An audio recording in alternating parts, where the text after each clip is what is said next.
ഒരു മനുഷ്യ മനസ്സിലെ ഇരുട്ടിലേക്ക് വെളിച്ചം പകർന്നതിൻ്റെ പേരിൽ കാരാഗ്രഹത്തിലാക്കപ്പെട്ട അമ്മമാരെ പ്രത്യേകമായിട്ട് ഓർക്കുന്നു. തീർച്ചയായിട്ടും ക്രൈസ്തവ ജീവിതത്തിൻ്റെ മൂല്യമെന്ന് പറയുന്നത് അവരുടെ ജീവിത ശൈലിയിലുള്ള നന്മയും കരുണയും ശുദ്ധിയുമാണ് എന്നുള്ളത് നമുക്കൊക്കെയും അറിവുള്ളതാണല്ലോ. അതുകൊണ്ട് എവിടെയെങ്കിലുമൊക്കെ ഈ ജീവിത വിശുദ്ധിയും സത്യസന്ധതയുമൊക്കെയും നഷ്ടപ്പെട്ടു പോകുന്നുണ്ടെങ്കിൽ അത് തിരിച്ചു പിടിക്കുന്ന ദിവസങ്ങളായി തീരട്ടെ എന്ന് പ്രത്യേകമായിട്ട് പ്രാർത്ഥിക്കുന്നു. ഭാഷാഭൂഷണിയുടെ ഒരു വർഷം മുമ്പത്തെ ഓണപ്പതിപ്പിൻ്റെ പേര് യാത്രകളുടെ പുസ്തകമെന്നാണ്. ആ പുസ്തകത്തിൽ ജോമി തോമസ് പോളണ്ട് സന്ദർശിച്ചതിനെ പറ്റി പ്രത്യേകമായിട്ട് ഒരു മനോഹരമായ ഒരു ആർട്ടിക്കിൾ ഉണ്ടായിരുന്നു. അതിൻ്റെ അകത്ത് ഇങ്ങനെയാണ് പറയുന്നത്: പോളണ്ടിൻ്റെ മാർപ്പാപ്പയുടെ കമ്മ്യൂണിസത്തിൻ്റെ ഒക്കെയും പോളണ്ട് എന്ന് പറഞ്ഞിട്ട് അതിൻ്റെ അകത്ത് പോളണ്ടിലെ ഒരു ദേവാലയത്തെ പറ്റി പറയുകയാണ്. പണി തീരാത്ത ദേവാലയം എന്നാണ് പറയുന്നത്.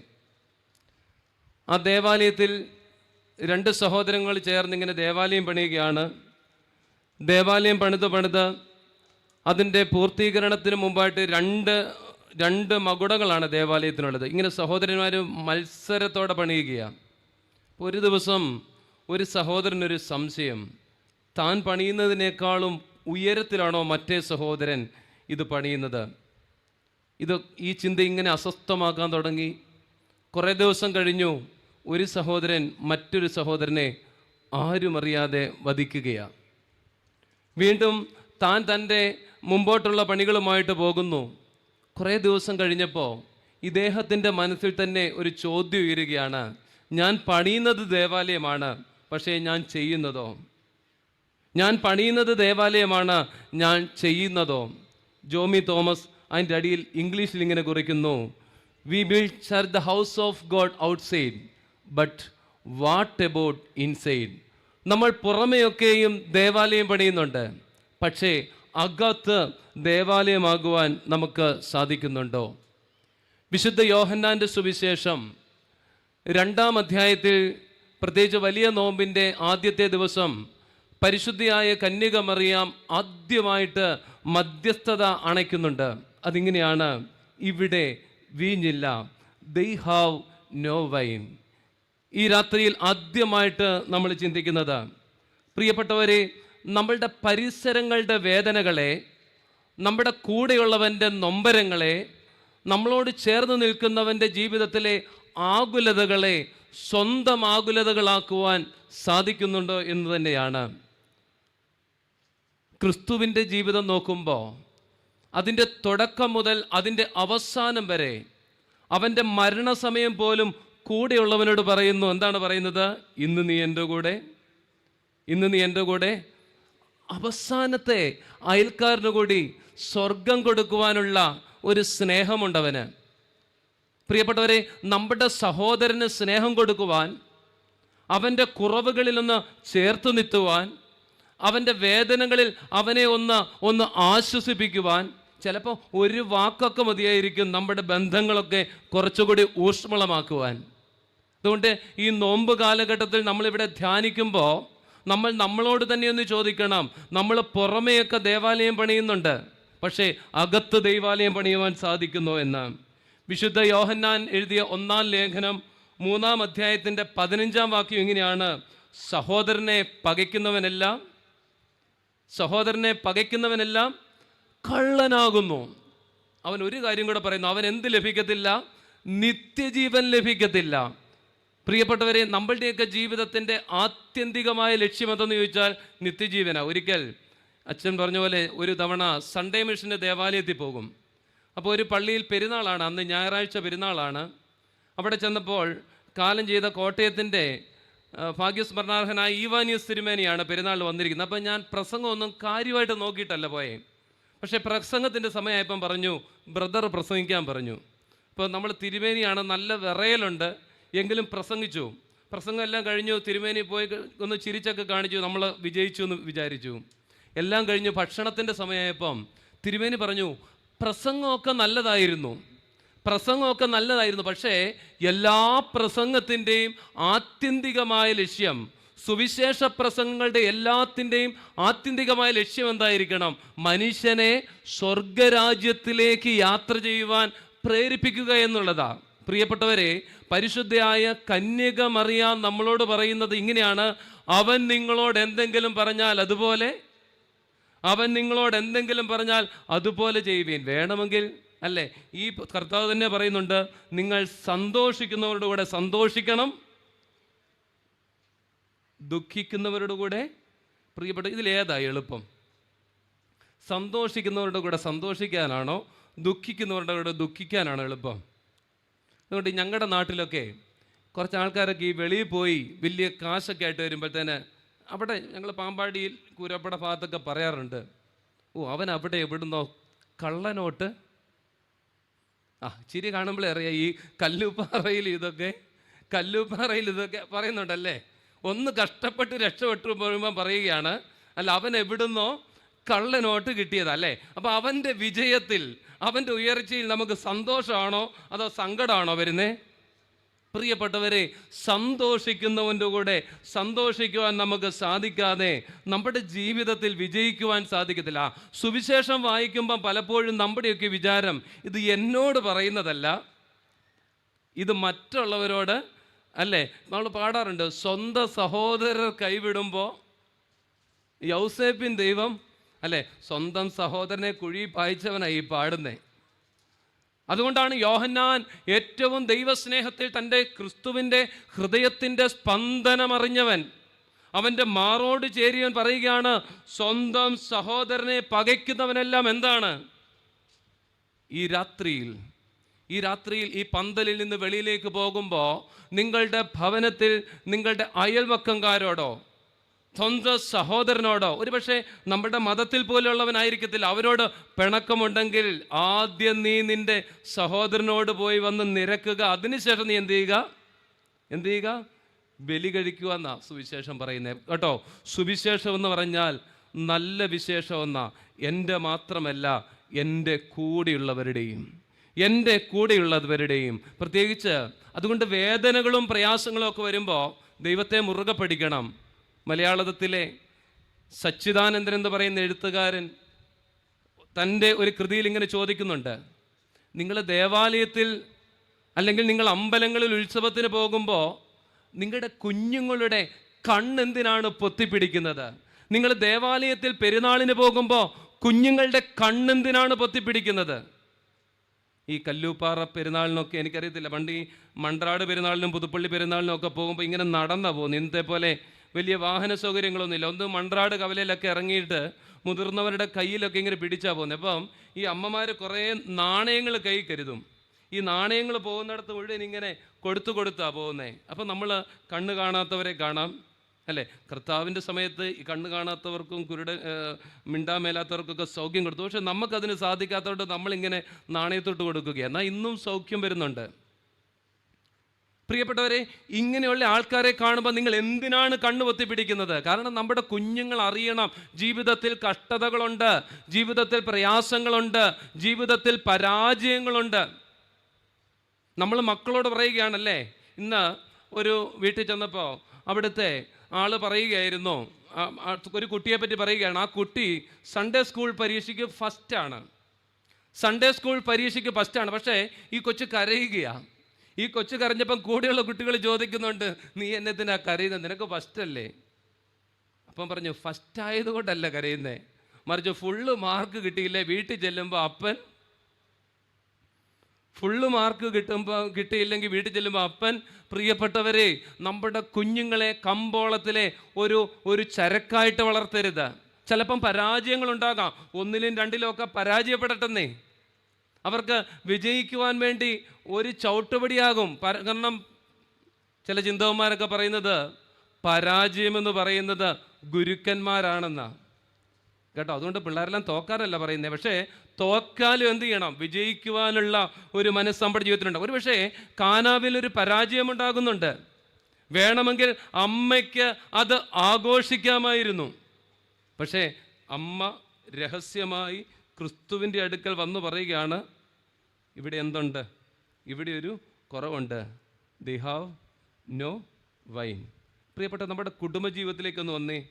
ഇങ്ങനെയുള്ള പ്രതിസന്ധികളില്ലേ, സച്ചിദാനന്ദൻ പറയുന്നത് പോലെ നമ്മുടെ കുഞ്ഞുങ്ങളെ കഷ്ടതകളൊക്കെ അറിയിക്കാതെ വളർത്തി അവർ ഇങ്ങനെ ടെൻഷനാണ്, മക്കൾക്കൊക്കെ ടെൻഷനാണ്.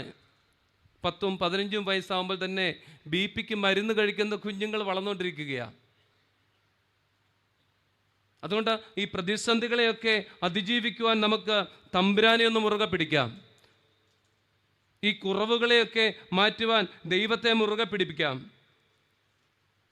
നമ്മുടെ ജീവിതത്തിൽ കുറയുന്നത് ഈ വീഞ്ഞു മാത്രമല്ല, സ്നേഹം കുറയാറുണ്ട്, സഹാനുഭൂതി കുറയുന്നുണ്ട്, കരുണ കുറയുന്നുണ്ട്.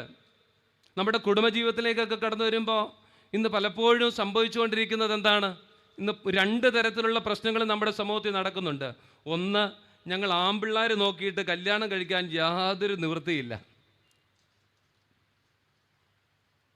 പെൺപിള്ളേരോട് ചോദിക്കുമ്പോൾ പകുതി പെൺപിള്ളേർ പറയുന്നത്, എൻ്റെ പൊന്നച്ചാ ഞങ്ങൾക്ക് കല്യാണം കഴിക്കാൻ പേടിയാണ്. ഈ ഇടയ്ക്ക് ഒരു പഠനം ഇങ്ങനെ വായിച്ചു, ഈ കല്യാണം കഴിക്കാൻ പേടിയാന്ന് പറയുന്ന പെൺകുഞ്ഞുങ്ങളിൽ ഒരു 80% പെൺകുഞ്ഞുങ്ങളുടെയും കാരണം അവരുടെ മാതാപിതാക്കൾ. അപ്പനും അമ്മയും തമ്മി തല്ലിയ മക്കൾക്ക് കല്യാണം കഴിക്കാൻ തോന്നുന്നു. പ്രിയപ്പെട്ടവരെ, അതുകൊണ്ട് നമ്മുടെ കുടുംബങ്ങളിൽ സ്നേഹമുണ്ടാകണം. നമ്മുടെ കുടുംബത്തിലെ സ്നേഹം ഇങ്ങനെ വർദ്ധിച്ചുകൊണ്ടിരിക്കണം. നമ്മുടെ ജീവിതത്തിൽ സ്നേഹം വർദ്ധിക്കാതെ എങ്ങനെയാണ് നമ്മുടെ ജീവിതം ഒരു മാതൃകയാക്കുന്നത്?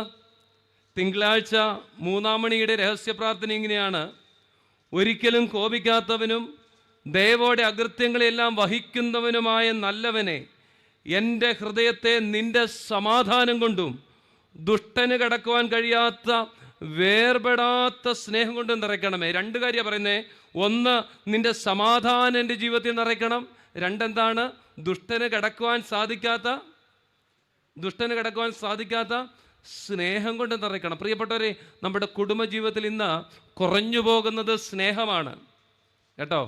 ഭാര്യയും ഭർത്താവുമൊക്കെ ഇങ്ങനെ വെളിയിൽ കൂടി ഇങ്ങനെ ജീവിച്ചു പോകുന്നല്ലാതെ ഒരു സ്നേഹത്തിൻ്റെ അനുഭവത്തിൽ കൂടി കടന്നു വരാതിരിക്കുമ്പോൾ എങ്ങനെയാണ് നമുക്ക് മാതൃകകളാക്കുവാൻ സാധിക്കുന്നത്? പ്രത്യേകിച്ച് ഈ ഇടയ്ക്ക് വാലന്റൈൻസ് ഡേ ഫെബ്രുവരി കഴിഞ്ഞപ്പോൾ മലയാള മനോരമയിൽ ഒരു ആർട്ടിക്കിൾ കണ്ടു. പ്രത്യേകിച്ച് ഈ പ്രണയത്തെ പറ്റി അല്ലേ. ആ സമയമാകുമ്പോൾ തന്നെ നമ്മുടെ ഈ കുഞ്ഞുങ്ങൾ ഇങ്ങനെ ചുമന്നിട്ടിരിക്കുന്ന പോലെ ആ ദിവസം ഇപ്പോഴത്തെ തലമുറകളെല്ലാം ഇങ്ങനെ ചുമന്ന് കിടക്കുന്നതാണ്. ഈ സ്നേഹം ഒരു രാസമാറ്റമാണെന്നാണ് പറയുന്നത്. ഡോപ്പമിൻ എന്ന് പറയുന്നൊരു സാധനമുണ്ട്, അതുകൊണ്ടല്ലേ സ്നേഹം വരുമെന്നാണ് പറയുന്നത്. ഈ കല്യാണമൊക്കെ കഴിഞ്ഞ് ഒരു 5-6 വർഷമൊക്കെ കഴിയുമ്പോഴത്തേന് ഈ സ്നേഹം ഇങ്ങനെ പതുക്കെ കുറഞ്ഞു വരും. ഇത് വായിച്ചപ്പോൾ ഞാൻ ചിന്തിച്ചു, എടാ 10 വർഷമായി കല്യാണം കഴിഞ്ഞിട്ട് ഈ സ്നേഹം കുറയുന്നുണ്ടോ അല്ലേ? കുറച്ച് കഴിയുമ്പം ബിനോച്ചനൊക്കെ ഞങ്ങൾ സെമിനാരിയിൽ പഠിക്കുമ്പോൾ മുഴുവൻ കൊച്ചച്ഛനാ, പക്ഷെ മുഴുവൻ നരച്ചിരിക്കുക. ഞാൻ ചോദിച്ചു, അച്ഛാ ഇത് കറപ്പിക്കേണ്ട കാര്യം വല്ലതും ഉണ്ടോ? അപ്പം അച്ഛൻ പറഞ്ഞു, ഭാര്യയ്ക്ക് കുഴപ്പമില്ലേ. പ്രിയപ്പെട്ടവരെ, നമ്മുടെ കുടുംബജീവിതത്തിൽ ഭാര്യയുടെ ഇഷ്ടം ഭർത്താവ് അറിയണം, ഭർത്താവിൻ്റെ ഇഷ്ടം ഭാര്യയുടെ കുറവ് ഭർത്താവ് അറിയണം, ഭർത്താവിൻ്റെ കുറവ് അല്ലേ. അതുകൊണ്ട് നാളെ തൊട്ടിങ്ങനെ കുത്തി നോവിക്കാനല്ല, നാളെ തൊട്ടിങ്ങനെ പുറയുന്ന കുത്തി നോവിക്കാനല്ല. നിന്റെ വേദനയിൽ ഞാനുണ്ട് കൂടെ, നിന്റെ രോഗത്തിൽ ഞാനുണ്ട് കൂടെ, നിന്റെ ഏത് പ്രശ്നമായിക്കൊള്ളട്ടെ ഞാനുണ്ട് കൂടെ എന്ന് ഒരു ഭാര്യ ഭർത്താവിനോടും ഒരു ഭർത്താവ് ഭാര്യയോടും പറയുന്നു. അവിടെ കുറവുകൾ മാറി നിറവുകൾ ഉണ്ടാവുകയാണ്. അപ്പോൾ ഈ വാലന്റൈൻസ് ഡേ പറയുകയാണ്, ഒരു 5-6 വർഷം കഴിയുമ്പോൾ ഈ സ്നേഹം കുറഞ്ഞു വരും. അന്നേരം അതിൻ്റെ അടിയിൽ ചോദിക്കുകയാണ്, പിന്നെ ഈ സ്നേഹം എങ്ങനെയാണ് വർദ്ധിക്കുക? അപ്പോൾ സ്നേഹം വർദ്ധിക്കണമെങ്കിൽ അതിൻ്റെ അകത്ത് പറയുന്നത് നല്ല നല്ല വാക്കുകളൊക്കെ പറയണം.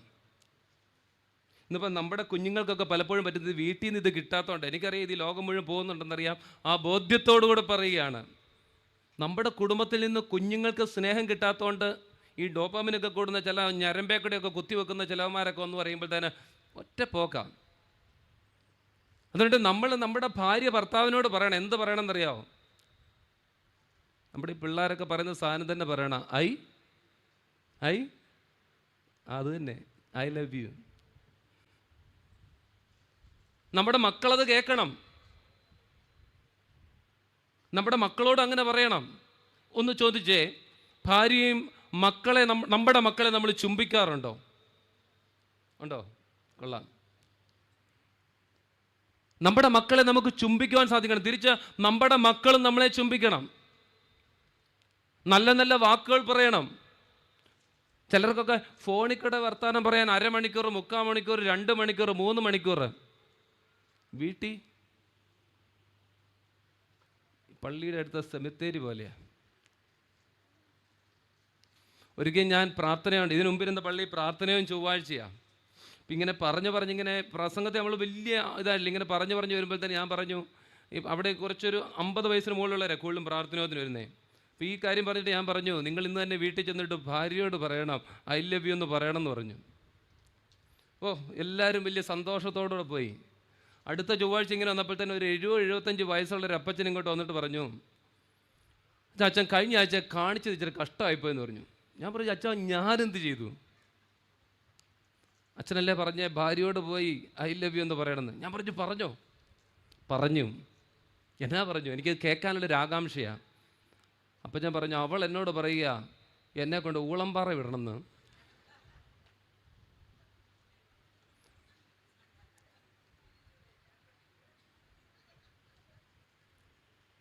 പ്രിയപ്പെട്ട, ഞാൻ അപ്പച്ചനോട് ചോദിച്ചു, എൻ്റെ പൊന്നപ്പച്ച കല്യാണം കഴിഞ്ഞിട്ട് എത്ര വർഷമായി?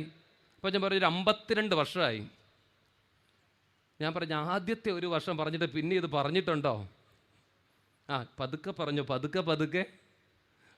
പതുക്കെ ശരിയാകും. പ്രിയപ്പെട്ടവരെ, നമ്മുടെ കുടുംബ ബന്ധത്തിൽ പരസ്പരം സംസാരിക്കാതെയും പരസ്പരം സ്നേഹിക്കാതെയും ഇഷ്ടമുള്ള വാക്കുകൾ പറയാതെയും എങ്ങനെയാണ് വിജയിക്കുക? അതുകൊണ്ട് നമ്മുടെ മക്കൾക്ക് നമ്മൾ മാതൃകയാകട്ടെ. നമ്മുടെ പെൺമക്കൾ പറയണം, അമ്മ എനിക്കൊരു ഒരു ചെറുക്കനെ അന്വേഷിക്കുമ്പോൾ ആരെ പോലെയുള്ള ചെറുക്കനെ വേണം? എൻ്റെ അപ്പയെ പോലെയുള്ളൊരു ചെറുക്കനെ വേണം.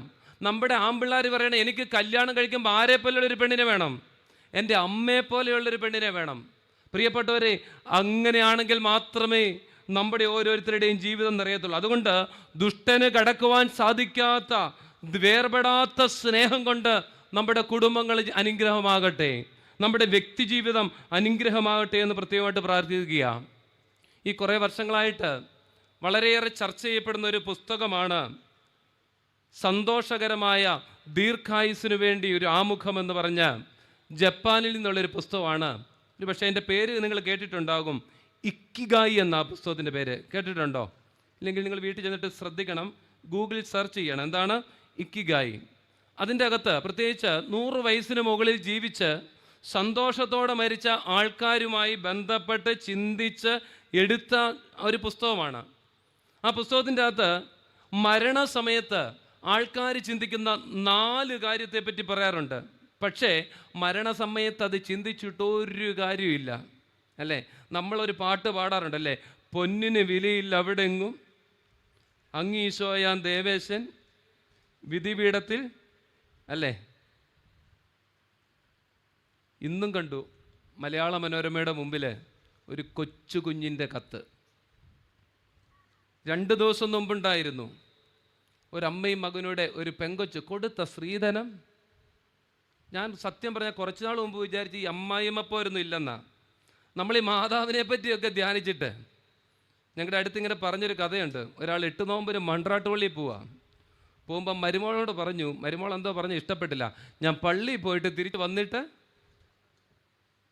ചിലപ്പോൾ ഈ കല്ലൂപ്പാറ പള്ളിയിലും കാണും, പറയുന്നുണ്ടായിരിക്കും, ഇന്ന് അവിടെ ഒരു കൺവെൻഷൻ പ്രസംഗമുണ്ട്, അത് കഴിഞ്ഞ് തിരിച്ചു വന്നിട്ട് ഞാൻ നരകം പൊളിച്ചിരിക്കുകയാ, നരകത്തിലെ വിറകുകൊള്ളിയാകാൻ പോവുകയാ. അതുകൊണ്ട് നിന്റെ വീട് സ്വർഗമാക്കുവാൻ നമുക്ക് സാധിക്കുന്നില്ലെങ്കിൽ, അതുകൊണ്ട് ഈ പുസ്തകത്തിൽ പറയുകയാണ്, മരിക്കുന്ന ആ സമയത്ത് ആൾക്കാർ ഏറ്റവും കൂടുതൽ ചിന്തിക്കുന്ന 4 കാര്യങ്ങളാണ്. ഒന്നിങ്ങനെയാണ്, കുറച്ചുകൂടി നന്നായിട്ട് ജീവിക്കാമായിരുന്നു, അല്ലേ? വല്ലതും കാര്യമുണ്ടോ?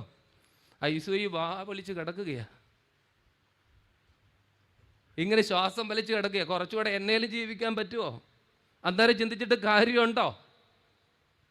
രണ്ടാമതായിട്ട് സത്യസന്ധത പുലർത്താമായിരുന്നു. എന്തേലും കാര്യമുണ്ടോ? അല്ലേ? അപ്പോൾ ഉണ്ടാക്കിയ ധനമൊക്കെ ഇങ്ങനെ കിടക്കും. എൻ്റെ കർത്താവ് ഏതൊക്കെ രീതി കാശുണ്ടാക്കി, അല്ലേ? സഹോദരൻ്റെ അതിരൊക്കെ മാന്തി. ഞങ്ങളുടെയൊക്കെ നാട്ടിലോട്ട് വരണം കേട്ടോ. ഇപ്പോൾ കുറുക്കന്മാരും കാട്ടുപന്നികളാണ്. 1 സെൻറ്റ് സ്ഥലത്തിന് വേണ്ടിയിട്ട് സഹോദരൻ്റെ ഇങ്ങനെ വലിച്ച് മാന്തിയവനൊക്കെയാ.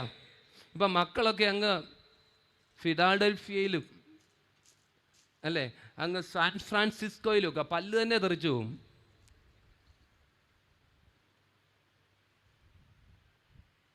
മരിക്കാറാകുമ്പോൾ എൻ്റെ പൊന്നുമോനെ ഒന്ന് കാണണം എന്ന് പറയുമ്പോൾ, അപ്പം ഇച്ചിരിയുടെ കാശുണ്ടാക്കട്ടെ. നമ്മുടെ പഴയ അലക്സാണ്ടറിനെ പോലെ അമ്മയ്ക്ക് ഒറ്റ ആഗ്രഹമുള്ളൂ, മോനെ ഒന്ന് കാണണം. അപ്പം അലക്സാണ്ടർ പറയുന്നു ഒന്ന് കാണണം. അപ്പം അമ്മയോട് പറയുകയാ, എൻ്റെ പൊന്നമ്മേ, ഒരു ഇന്ത്യയും കൂടെ ഒന്ന് ആദ്യം പറഞ്ഞ് അഫ്ഗാനിസ്ഥാൻ, പിന്നെ പാകിസ്ഥാൻ, ഇന്ത്യ കീഴടക്കിയിട്ട് നമ്മുടെ ഇന്ത്യക്കാരെ കീഴടക്കാൻ പറ്റുമോ? ഇവിടെ വന്നപ്പോഴത്തേന് പനി പിടിച്ചു. അപ്പോൾ അലക്സാണ്ടർ പറയുന്നുണ്ട്, അവിടുത്തെ ഫുള്ള് കൊടുത്തിട്ട് പറയുന്നുണ്ട്, ഞാൻ എൻ്റെ സമ്പത്ത് മുഴുവൻ തരാം, ഒറ്റ ആഗ്രഹമുള്ളൂ, എന്താണ്, എനിക്ക് എൻ്റെ അമ്മയൊന്ന് കാണാൻ പറ്റിയില്ല. അതുകൊണ്ടാണ് പുള്ളി പറയുന്നത്, എന്നെ കൊണ്ടുപോകുമ്പോൾ ആ പെട്ടിയിൽ കൈ വെളിയിലേക്ക് ഇടണം കേട്ടോ. ഇപ്പം നമ്മുടെ പലരും ഇങ്ങനെ പറയേണ്ടി വരും. പ്രിയപ്പെട്ടവരെ, സന്തോഷവും സമാധാനവും നേടാതെ ജീവിതത്തിൽ നേടിയിട്ട് എന്താ കാര്യം? സത്യസന്ധത പുലർത്താതെ നേടുന്നതിന് എന്താ കാര്യം? നീ അന്യായമായി നേടുന്നുണ്ടല്ലോ, നീ അന്യായമായി വർദ്ധിപ്പിക്കുന്നുണ്ടല്ലോ. നീ നേടുമ്പം അതിനപ്പുറമായത് നിനക്കൊരിടത്ത് നശിക്കും. ഒരുപക്ഷെ നീ 10 ഏക്കർ സ്ഥലം വാങ്ങിച്ച് കാണും, 3 നില വീട് വെച്ച് കാണും, 5-6 ലക്ഷറിയസ് കാറ് കാണും, പക്ഷേ സമാധാനം. അതുകൊണ്ടാണ് സങ്കീർത്തനക്കാരൻ പറയുന്നത്, ധാന്യവും വീഞ്ഞും വർദ്ധിച്ചപ്പോൾ അവർക്കുണ്ടായതിലും അധികം സന്തോഷം നീ എൻ്റെ ഹൃദയത്തിൽ തന്നു കേട്ടോ. ചിലർക്ക് വലിയ ബുദ്ധിമുട്ടൊക്കെ, പക്ഷെ എന്തുണ്ട്? സന്തോഷവും സമാധാനവും ഉണ്ട്. അതുകൊണ്ട് നമ്മുടെ ഓരോരുത്തരുടെയും ജീവിതത്തിൽ ഈ സന്തോഷവും സമാധാനവും നിറയ്ക്കുവാൻ സാധിക്കണം. നമ്മുടെ ജീവിതത്തിലെ കുറവുകളെ തിരിച്ചറിയണം. കുടുംബജീവിതത്തിൽ സ്നേഹം കുറവാണെങ്കിൽ തിരിച്ചറിയണം. നിന്റെ ജീവിതത്തിൽ ദയ കുറവാണെങ്കിൽ നീ അത് തിരിച്ചറിയണം. നിന്റെ ജീവിതത്തിൽ കരുണയും കരുതലും കുറവാണെങ്കിൽ അത് തിരിച്ചറിയണം. മൂന്നാമതായിട്ട് പറയുകയാണ്, ഒന്നാമതായിട്ട് പറഞ്ഞത് കുറച്ചുകൂടി നന്നായിട്ട് ജീവിക്കാമായിരുന്നു, 2 പറയുന്നു സത്യസന്ധത പുലർത്താമായിരുന്നു, 3 പറയുന്നേ സമയം കുറച്ചുകൂടി നന്നായിട്ട് ഉപയോഗിക്കാമായിരുന്നു. ഇന്ന് പലപ്പോഴും അല്ലേ നമ്മൾ രാവിലെ തൊട്ട് ഫോണെ കൊത്തുകയാണ്. ഏറ്റവും കൂടുതൽ ഫോൺ ഉപയോഗിക്കുന്ന ആരാന്നറിയോ? 50 വയസ്സിന് മുകളിലുള്ളവരാന്ന് പറയുന്നത്. എന്നിട്ട് നമ്മുടെ കുഞ്ഞുങ്ങളോട് നമ്മൾ പറയുകയാണ്, നീ ഫുൾ ടൈം ഫോണിലാന്ന്. ഈ പ്രിയപ്പെട്ട അതുപോലെ ഏറ്റവും അപകടം 40 വയസ്സിന് എന്നെപ്പോലെയുള്ളവരുടെ പ്രശ്നം, ഇപ്പോൾ ഈ ഫോണിൽ കൂടെ വരുന്ന മുഴുവൻ സത്യമാണ്. വിശുദ്ധ വേദോസ്തവത്തേക്കാൾ സത്യമാണ്. എന്നിട്ട് നമ്മുടെ ഈ സഭയെ ദ്രോഹിക്കുന്നവരുടെയൊക്കെ ഇങ്ങ് കണ്ടിട്ട് ഇങ്ങനെ കമൻറ്റ് എഴുതുക, നാളെ അച്ഛന്മാരെ തെറി വിളിക്കുക, ഓർത്തഡോക്സുകാർ യാക്കോബായക്കാരെ തെറി വിളിക്കുന്നു, യാക്കോബായക്കാർ ഓർത്തഡോക്സുകാരെ തെറി വിളിക്കുന്നു. പ്രിയപ്പെട്ടവരെ, പാത്രിക്കീസിനെ തെറി വിളിച്ചുകൊണ്ട് ആരും എങ്ങോട്ട് പോകാൻ പോകുന്നില്ല? സ്വർഗത്തിൽ പോകാൻ പോകുന്നില്ല. നേരെ തിരിച്ചാ, കാതോലിക്കായെ തെറി വിളിച്ചുകൊണ്ട് ആരും. പ്രിയപ്പെട്ടവർ, അതുകൊണ്ട് നമ്മൾ പ്രാർത്ഥിക്കണം. എന്താ? ആർക്ക് വേണ്ടി പ്രാർത്ഥിക്കണം? നമ്മളെ നയിക്കുന്ന എല്ലാവർക്കും വേണ്ടി പ്രാർത്ഥിക്കണം. അതുകൊണ്ടാണ് 3 പ്രത്യേകമായിട്ട് ഭരണകർത്താക്കൾക്ക് വേണ്ടിയിട്ടാണ്. അപ്പം ഞാൻ സത്യം പറഞ്ഞാൽ എൻ്റെ പഞ്ചായത്തിലെ മെമ്പറെ ഓർക്കാറുണ്ട്, BJP ആണ്. എൻ്റെ MLA ഓർക്കാറുണ്ട്, കോൺഗ്രസ്സാണ്, ചാണ്ടിയുമ്മനാണ്. എൻ്റെ MP ഓർക്കാറുണ്ട്, എൻ്റെ മുഖ്യമന്ത്രിയെ ഓർക്കാറുണ്ട്, എൻ്റെ പ്രധാനമന്ത്രിയെ ഓർക്കാറുണ്ട്. ഇപ്പം കുറച്ച് നാളായിട്ട് നമ്മുടെ ഡൊണാൾഡ് ട്രംപിനെ കൂടെ ഓർക്കാറുണ്ട്. കാരണം പുള്ളിയുടെ തലയ്ക്ക് വല്ലതും വെളിവുകേട് വന്ന ഇപ്പം പകുതി പോയി കിടക്കുക, ഇനി ബാക്കിയും കൂടെ പോകല്ലേ, ഊരല്ലേ എന്ന ഒറ്റ പ്രാർത്ഥന മാത്രമേ നമ്മുടെ ജീവിതത്തിലുള്ളൂ. അതുകൊണ്ട് സമയം കുറച്ചുകൂടി നന്നായിട്ട് ഉപയോഗിക്കുക. 4-മത്തെയാണ്, പ്രത്യേകം ശ്രദ്ധിക്കണം കേട്ടോ. എന്താണെന്നറിയാവോ? പല പിണക്കങ്ങളും വേണ്ടായിരുന്നോ?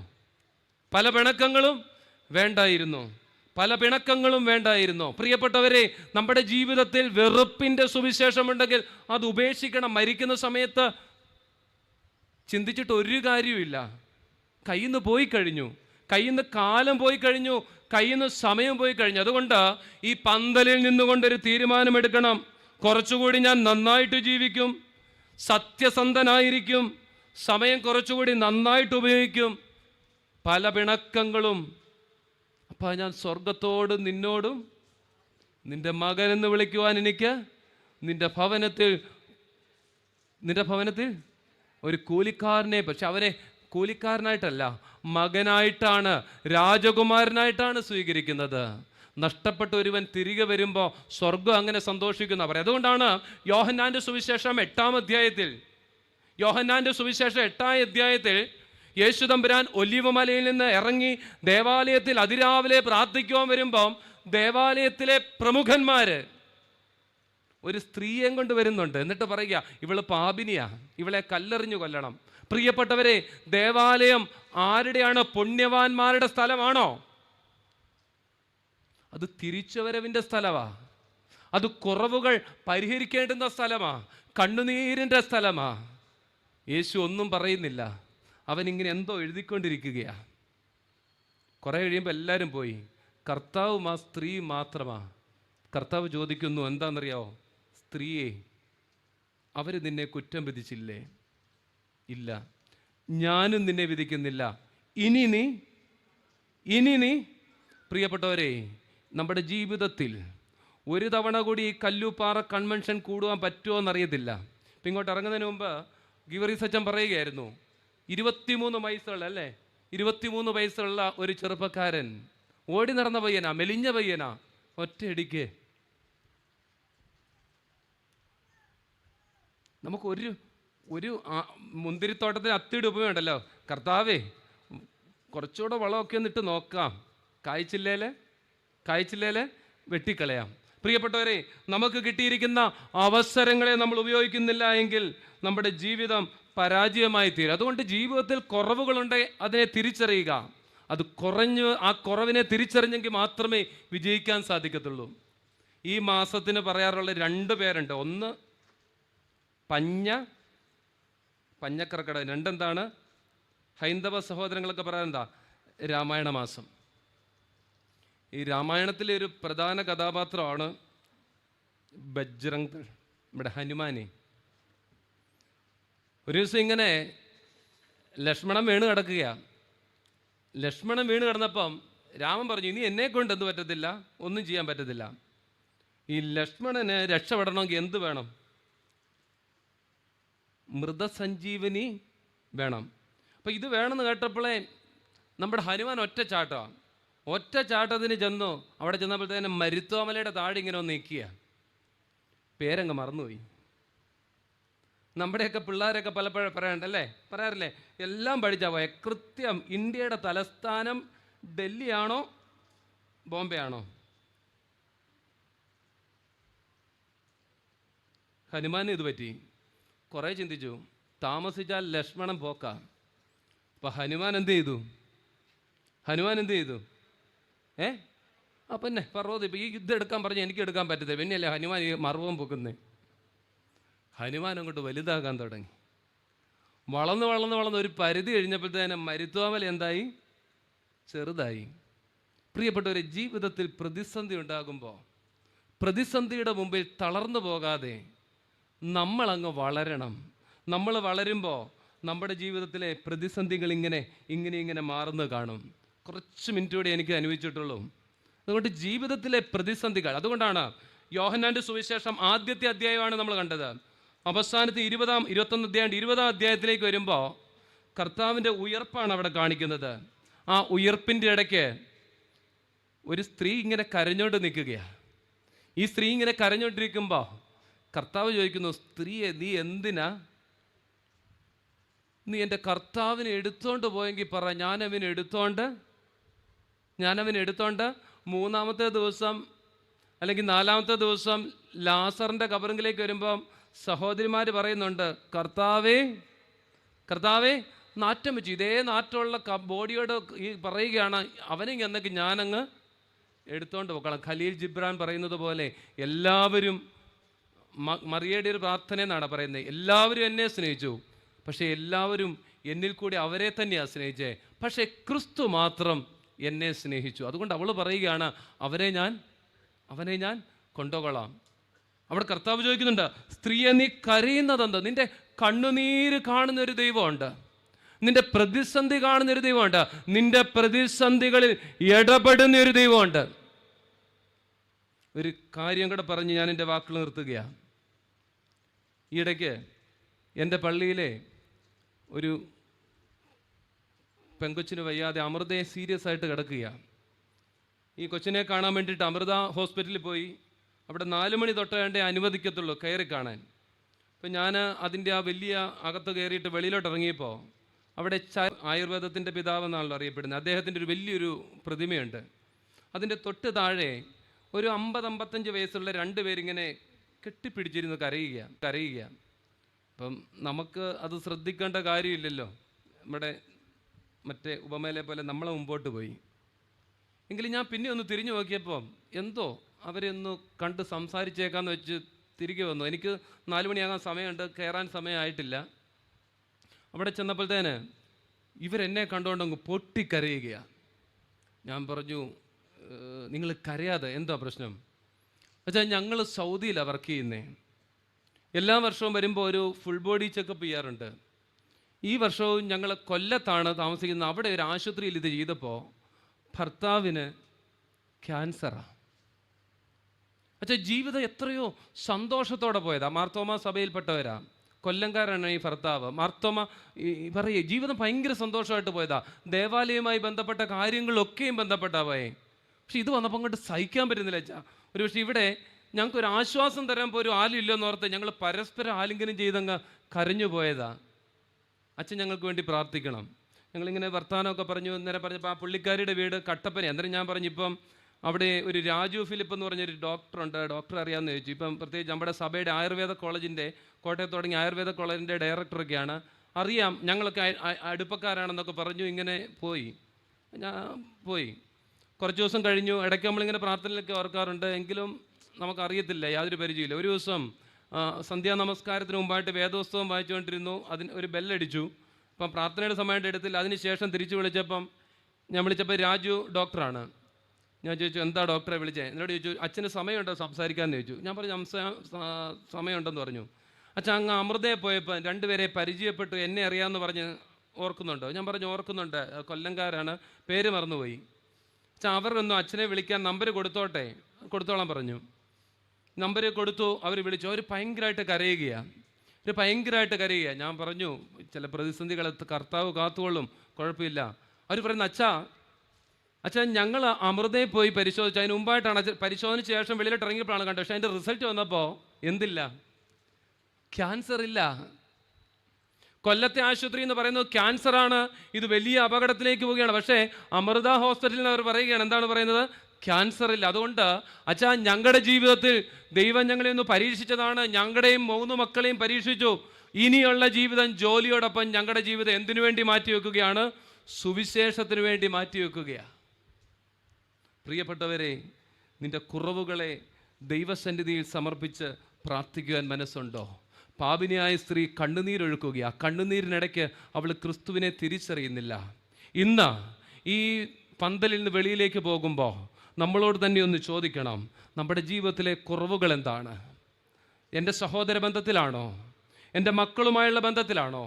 എൻ്റെ ഭാര്യാഭർത്തൃ ബന്ധത്തിലാണോ? എൻ്റെ അയൽവക്കവുമായുള്ള ബന്ധമാണോ? അതോ എൻ്റെ ആത്മാവുമായിട്ടുള്ള ബന്ധത്തിലാണോ? ആ കുറവുകളെ ദൈവസന്നിധിയിൽ സമർപ്പിക്കുക. കർത്താവേ, ഞാൻ നിന്നോടും സ്വർഗത്തോടും പാപം ചെയ്തു പോയി. ആ ബോധ്യത്തോടുകൂടി ഈ നോമ്പിൽ നമ്മളായിരിക്കുമ്പോൾ നമ്മുടെ ജീവിതം ഒരു പുതിയ തുടക്കമാകും. ആയതിന് ദൈവത്തിൻ്റെ പരിശുദ്ധാത്മാവ് എല്ലാവരും അനുഗ്രഹിക്കട്ടെ എന്ന് പ്രത്യേകമായിട്ട് പ്രാർത്ഥിക്കുന്നു. ഇങ്ങനെയൊരു അവസരം തന്ന ഏറ്റവും ബഹുമാനപ്പെട്ട അച്ഛനോടുള്ള നന്ദി അറിയിക്കുന്നു. നിങ്ങളൊക്കെയും വളരെ പ്രാർത്ഥനയോടെ ശ്രദ്ധിച്ചിരുന്നതിനുള്ള നന്ദി അറിയിക്കുന്നു. ഇന്നൊരു ദിവസം എനിക്ക് വേണ്ടി കൂടെ എൻ്റെ കുടുംബത്തിന് വേണ്ടിയും പ്രാർത്ഥിക്കണമെന്ന് പ്രത്യേകമായിട്ട് ഓർപ്പിക്കുന്നു. ദൈവം അനുഗ്രഹിക്കട്ടെ.